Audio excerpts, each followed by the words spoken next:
তো অনেক দিন পর চলে গেলাম সেলুনে চুল কাটতে। তো যখন গেলাম দেখলাম যে দাদার কাছে কাটি সে দাদাটা তো নেই, তাই দাদাটা ছেড়ে আজকে আমাকে সেভিংস করিয়ে দেবো। যদিও এর আগে অনেকবার আমাকে সেভিংস করিয়ে দিয়েছে। তো যাই হোক, চুলটা কাটছে। দেখো, যদি এই স্টাইলটা, হেয়ার স্টাইলটা তোমাদের ভালো লেগে থাকে অবশ্যই তোমরা চলে আসবে সাধুঘাটে কার্তিকদার সেলুনে।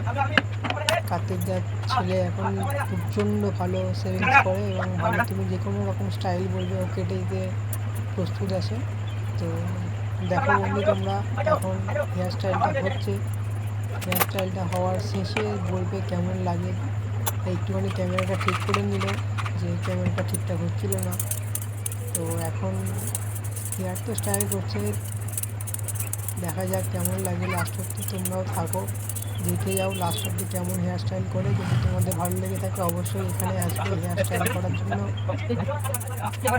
এটা একটা বন্ধু এলো আর চলে গেলো, এসে বললো ভিডিও হচ্ছে, তো এ বলে দিল হ্যাঁ, ব্যাস সে চলে গেল। যদিও ওর গত আগের দিন একটা বাচ্চা মেয়ে হয়েছে, মিষ্টি মিষ্টি নাড়িয়ে চলে এসেছিলো, সবাই মিলে তাড়িয়ে দিলাম তাই। তো দেখা যাক এখন কেমন স্টাইলটা করে।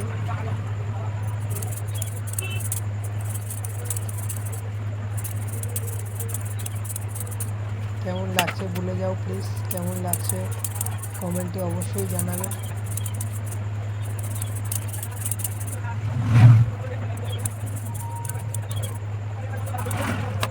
হেয়ার স্টাইলটা দেখো, সব রকম করে, মেশিন দিয়েও করে, হাতেও করে।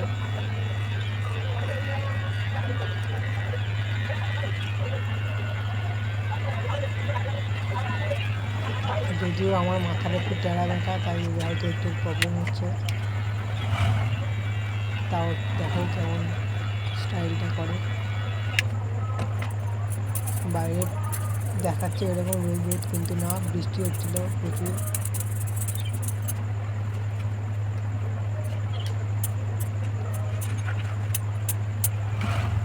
দেখতেই পাচ্ছ কেউ নেই, আমি আর ওই ছেলেটা আছি। ওর নাম সুপ্রভাত। দেখো এখন মাথাটা স্প্রে দিল, তখন আমার একটু ঠান্ডা ঠান্ডা করছে, লাগছিল।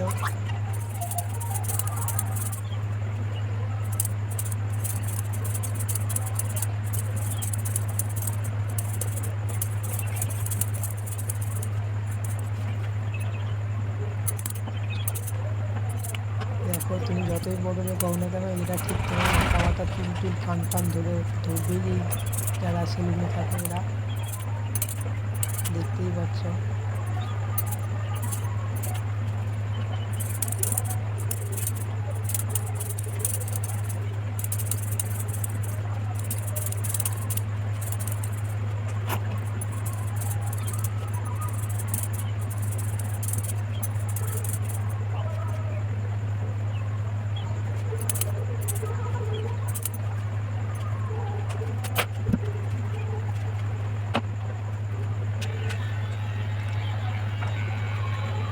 এই সুযোগের দাড়িটাও সেভিংস করে নিলাম।